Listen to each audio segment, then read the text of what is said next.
أهلا بكم في النقطة الصحفية اليومية لوزارة الصحة، والتي سنعرض لكم من خلالها الحالة الوبائية الوطنية لجائحة كوفيد. خلال 24 ساعة الماضية تم تسجيل 235 حالة جديدة، من بينها 10 حالات مخالطة و225 حالة مجتمعية، في حين تم تسجيل 273 حالة شفاء. وللأسف تم تسجيل 9 حالات وفاة رحمهم الله. فيما بلغ عدد الحالات المسجلة منذ بداية الوباء 32721 حالة، من بينها 9678 مخالطين و22837 حالات مجتمعية، 206 حالة مستوردة و29276 حالة شفاء تم تسجيلها منذ بداية الوباء. كما بلغ إجمالي حالات الوفاة حوالي 693 حالة رحمهم الله جميعا. فيما يتعلق بالحالات النشطة ليومنا هذا، بلغت 2752 حالة نشطة، من بينها 2635 حالة بأعراض خفيفة و58 حالة خفيفة و59 حالة خطيرة.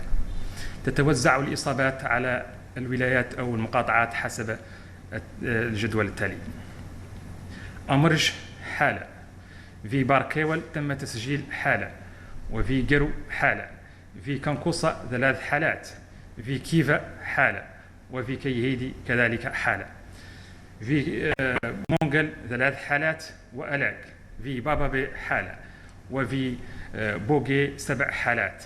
كما تم تسجيل 3 حالات في بوتليميت و4 حالات في كل من كرمسين واد الناقة وروسو. كذلك تم تسجيل 4 حالات في أوجفت، 7 حالات في مدينة أطار، و2 حالات في شنقيطي. فيما تم تسجيل خلال 24 ساعة الماضية حالة في ودان، وحالتان في الشامي، و28 حالة في مدينة نواديبو، 7 حالات في المجرية، و5 حالات في تجكجة، 3 حالات في كل من سيدي بابي وبير المقرين، 8 حالات في الزويرات، 6 حالات في أكجوجات، و8 حالات في السبخة، 2 حالة في تفرق زينة، و25 حالة في السبخة عفوا، و25 حالة في تفرق زينة، في حين تم تسجيل 12 حالة في دار النعيم و11 حالة في تيارت. كما تم تسجيل 7 حالات جديدة في توجونين وعرفات 33 حالة، الميناء حالة، والرياض 11 حالة. الفحوصات التي تم إنجازها خلال 24 ساعة الماضية كانت 2270 فحص، تتوزع كالتالي: 1749 فحص من النوع السريع، و519 من نوع الحمض النووي PCR. في حين كان إجمالي الحالات منذ بداية الفحوصات منذ بداية الوباء 319098 من نوع السريع، و136120 من النوع فحص الحمض النووي PCR. فيما يتعلق بحالة الحجز داخل المستشفيات خلال 24 ساعة الماضية تم تسجيل أو حجز 19 حالة، من بينها 11 حالة خفيفة، 8 حالات خطرة أو حرجة.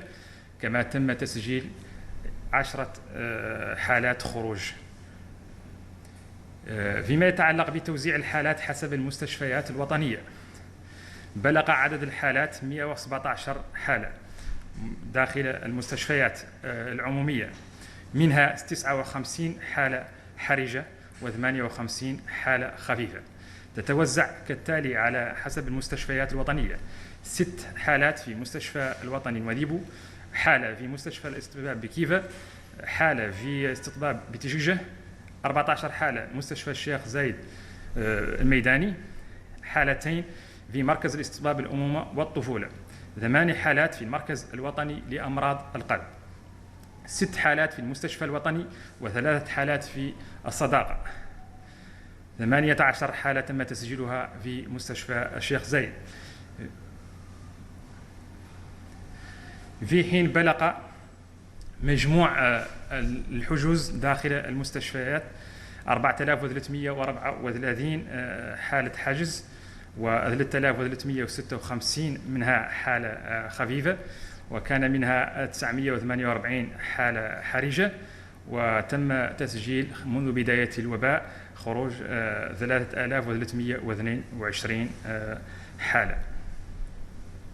فيما يتعلق بوضعية التلقيح داخل بلادنا، تم تلقيح 4025 بالجرعة الأولى، ليصل مجموع الملقحين بالجرعة الأولى إلى 236,152، في حين تم تسجيل أو تلقيح خلال 24 ساعة الماضية 6818 بالجرعة الثانية، ليبلغ عدد الملقحين بشكل كامل 312,994.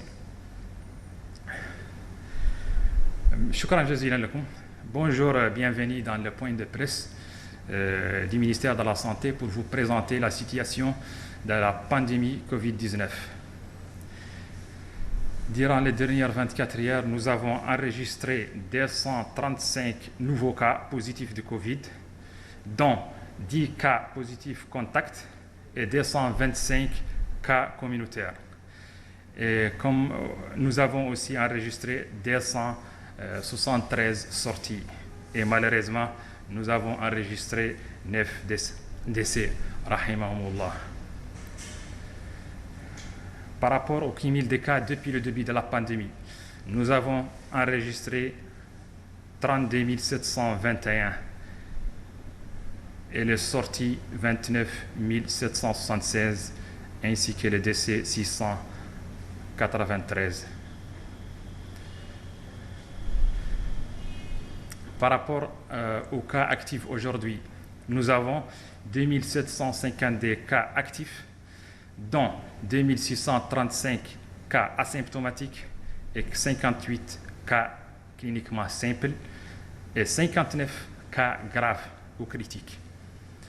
Par rapport à la répartition des cas selon le Muqata'a du pays, nous avons enregistré dans les dernières 24 heures un cas à Mourj, un cas à Timbetra, un cas à Barkewal, 3 cas à Guérou, un cas à Kankossa et Kifa, 2 cas à Kayhedi, Mongel 3 cas, Elag 3 cas, Babebe 1 cas, Bougué 7 cas, Boutilimi 3 cas, Kermessein, Wadennaga, Rosso, Ojift 4 cas, Atar 7 cas, Shingirti 2 cas, Wadan 1 cas, الشامي 2 cas, Nouadhibou 28 cas, El Mijriya 7 cas, Tijikje 5 cas, Selibabi 3 cas, Bir Magrain 3 cas.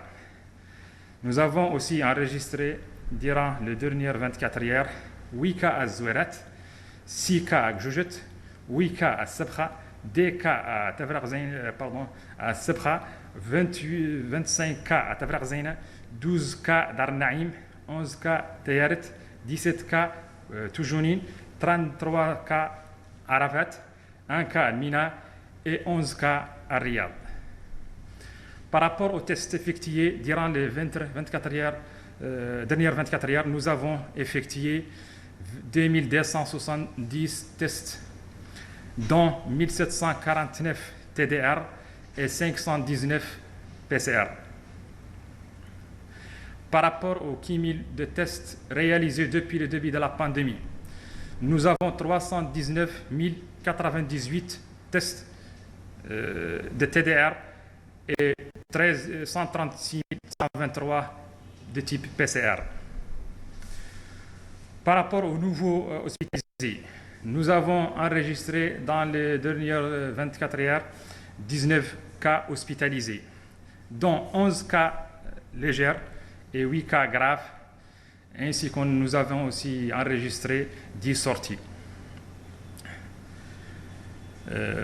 Les cas répartis selon le tableau suivant par les hôpitaux Nous avons l'hôpital de Nouadhibou qui a enregistré 12 cas d'hospitalisation, l'hôpital de Kifa 1 cas, l'hôpital d'Alag 1 cas, l'hôpital de Tijikja 2 cas, l'hôpital de Boutilimit 6 cas, l'hôpital d'Atar 2 cas, l'hôpital de Cheikh Zayed 13 cas, l'hôpital des mères-enfants 2 cas, le centre national de cardiologie 11 cas, le centre hospitalier national 9 cas, le centre hospitalier L'Amitié 3 cas, l'hôpital Cheikh Zayed 4 cas. Par rapport au cumul des hospitalisés depuis le début de la pandémie, nous avons un cumul des hospitalisés de 4 334 hospitalisés, dont 3 386 légères, 448 graves ou critiques, ainsi que nous avons enregistré aussi durant cette période 3 322 sorties. Par rapport à la vaccination, nous avons aussi enregistré durant les 24 heures 4025 primo-vaccinés, c'est-à-dire les gens qui ont reçu leur première dose, qui portent le nombre de gens qui ont reçu leur vaccin de première dose à 236 152.